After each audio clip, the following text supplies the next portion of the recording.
Dans 34 jours, très précisément, les Ligériens devront choisir parmi plusieurs candidats, plusieurs couleurs politiques pour décider de la ligne directrice que suivra les Pays de la Loire pour les 6 prochaines années. Aujourd'hui, lundi 2 novembre, Clémence de Sagazan reçoit Pascal Gana, tête de liste du Front National dans les studios de Sun. Pascal Gana, bonjour. Bonjour.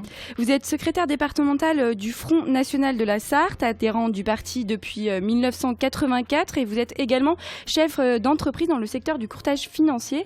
Alors tout d'abord, pourquoi vous vous êtes présenté au régional comme tête de liste du Front National ?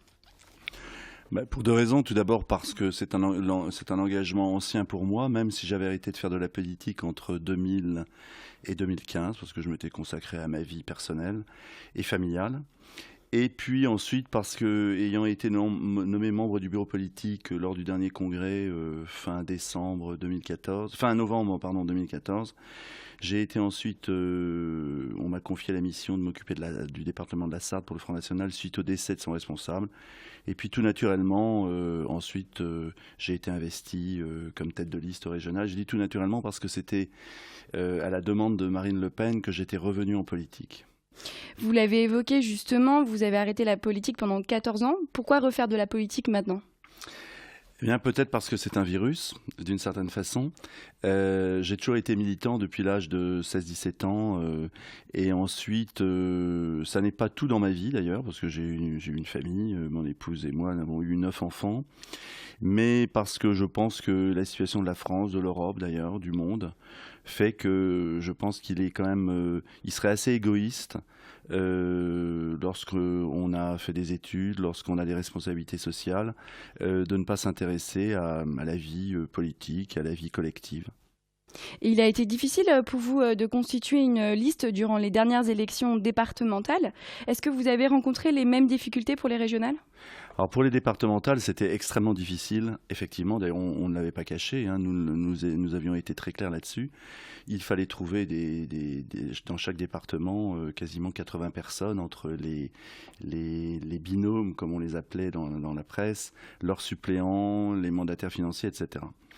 Et puis nous avions en face de nous des professionnels de la politique, pas forcément d'ailleurs des professionnels au sens strict, c'est-à-dire des gens qui font ça à plein temps, mais des gens bien implantés, des notables. C'était vraiment difficile de pousser des gens à affronter des personnes qui sont souvent très honorablement connues, très utiles à leurs concitoyens, alors que nos candidats étaient des gens assez obscurs, il faut le dire.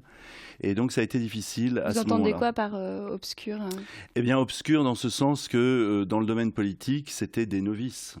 Pour beaucoup d'entre eux, c'était des gens qui étaient militants, mais qui n'avaient jamais fait, pour la plupart d'entre eux, de campagne électorale. Et dans ce sens-là, ils n'étaient pas novices pour ce qui est de leur vie sociale, personnelle, professionnelle, évidemment. Mais voilà, donc c'était difficile pour eux de franchir le pas, d'affronter des notables locaux. Pour les régionales, c'est plus facile. Tout d'abord parce que nous avons ce vivier d'ex-candidats au départemental. Et donc, d'où l'intérêt d'en avoir présenté partout. Et puis parce que je pense que le scrutin proportionnel facilite les choses avec la proportionnelle, même s'il y a une prime de 25% à la liste en tête, nous aurons entre 15 et 20 élus sur les 93 conseillers régionaux de la région Pays de la Loire. Il y a eu souvent des dérapages aussi au sein du Front National, des élus qui ont eu parfois des propos racistes ou homophobes. Vous avez déclaré sur Télé Nantes en juin dernier qu'il était impossible, je cite, que cela se passe au sein de votre liste pour les élections régionales, fin de citation. Pour éviter des dérapages à répétition, Marine Le Pen a organisé entre le 20 et le 23 octobre dernier une sorte de speed dating pour savoir qui pourrait ou pas figurer sur ces listes en Nord-Pas-de-Calais, Picardie. Elle a alors enchaîné les rendez-vous avec près de 200 nouveaux venus. Ils ont présenté leur CV, une lettre de motivation. Le but, ils devaient convaincre Marine Le Pen. Une vérification de leurs antécédents judiciaires a été faite, mais aussi de l'activité de leur compte Facebook, Twitter. Est-ce que vous avez fait la même chose dans les 5 départements des Pays de la Loire ? Oui, nous l'avons fait autant qu'il est possible de le faire, parce que ça n'est pas évident d'arriver parfois à remonter quelques années en arrière sur des comptes sociaux, hein, vous le savez. Donc nous l'avons fait autant qu'il est possible. J'espère que nous sommes parvenus à être efficaces. Moi, mon critère, c'est évidemment les propos racistes, homophobes ou xénophobes, etc. Ou islamophobes même, c'est-à-dire qui expriment une haine, hein, donc pour des groupes de personnes. Vous condamnez, vous, ce type de propos ? Oui, tout à fait. J'avais d'ailleurs condamné les propos extrêmes extrêmement limite de M. Noguès, qui était conseiller municipal du Front National à Laval. Qui avait comparé l'homosexualité à la zoophilie. Oui, d'une façon, d'ailleurs, c'était pas sa volonté, mais enfin, il avait volontairement joué de la provocation. Et donc, j'avais condamné ses propos. J'avais également exprimé ma désapprobation, d'ailleurs, bien avant le bureau politique, pour la réitération du point de détail de la part de Jean-Marie Le Pen, que je connais pourtant très bien, mais je pense que... Vous avez été chef de cabinet, oui, j'ai été son chef de cabinet de 1988 à 1992. C'est cela. Mais malgré tout, bien que j'ai gardé avec lui de très bonnes relations, il le sait, il le savait, enfin bon, ça a toujours été entre nous une chose assez claire, mais c'est un homme qui aime d'ailleurs assez facilement qu'on ait une opinion divergente de lui en privé et de façon courtoise. Et donc j'avais exprimé ma désapprobation aussi. J'espère, je pense d'ailleurs, que nos candidats je crois que ce sont des gens qui sont parfaitement conscients des enjeux. Alors évidemment, parfois, vous savez, sur les comptes sociaux, quand on lit tous les comptes sociaux qui traînent partout sur le réseau, on voit souvent des plaisanteries, parfois un peu de mauvais goût. Ça, le goût ou le mauvais goût, c'est une chose assez subjective. Il est certain que sur certains sujets, ça peut très vite être limite. C'est tout le problème. Donc moi, j'ai pris comme critère de non pas le goût ou le mauvais goût, mais la loi, tout simplement, puisque la loi réprime tout ce qui est discriminatoire. Et selon un sondage BVA en Pays de la Loire, le FN récolterait au premier tour 16% des voix derrière le PS qui obtiendrait 23% et les Républicains UDI 36%. Votre objectif, atteindre les 25% à quelques semaines du premier scrutin. Vous y croyez encore ? Oui, j'y crois parce que je pense que ce sondage a été trafiqué. D'ailleurs, je ne suis pas le seul à le penser, Monsieur Clergeau. Trafiqué aussi. Par qui ? Par la rédaction de Ouest France, tout simplement. Et nous avons des informations très précises à ce sujet, puisque c'est la seule région où le Front National baisse en France, alors que dans toutes les régions de France, dans ce sondage même de la PQR, de la presse quotidienne régionale, le Front National progresse de 2, 3, 4, 5, voire plus %. Et comme par hasard, lorsqu'il est publié dans Ouest France, aussi bien en Bretagne. Donc vous pensez qu'il y a un complot autour... Non, ce n'est pas un complot, il y a un trucage, il y a une manipulation des chiffres. D'ailleurs, Libération lui-même a écrit un article dessus, montrant qu'à force de trafiquer les sondages, ce sondage, dans certains endroits, il y avait des erreurs arithmétiques sur les reports de voix, sur l'abstention, il y avait des écarts de 1 à 2 points qui ne s'expliquaient pas.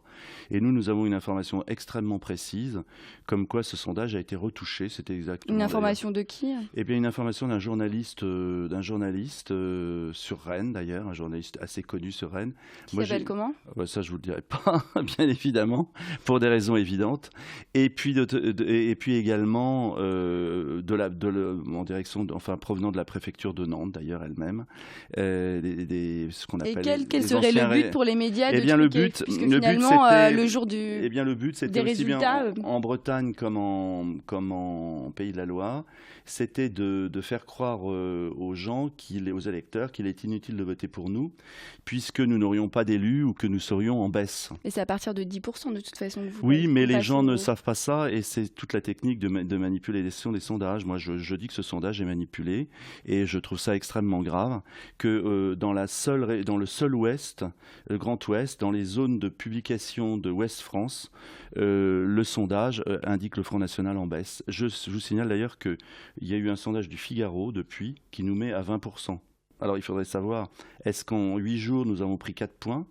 Si nous progressons à cette vitesse-là, nous allons finir à 36. Donc je ne crois pas que nous finirons à 36. Je pense que nous serons entre 20 et 25. Donc vous y croyez encore à ces 25%? C'est ce que disait ce sondage. Il y a 2 tours aux élections. Et ce sondage, d'ailleurs, nous situait non loin de M. Clergeau. De la même façon qu'en Bretagne, il situait Gilles Pénel, le tête de liste de la Bretagne, non loin de M. Le Fur, qui était situé, je crois, à 23-24. Et donc, moi, je trouve totalement aberrant que l'on ose, aujourd'hui en 2015, dans un groupe de presse, qui d'ailleurs a le monopole de l'information écrite, il faut pas l'oublier, dans le Grand Ouest, contrairement d'ailleurs aux lois sur la presse.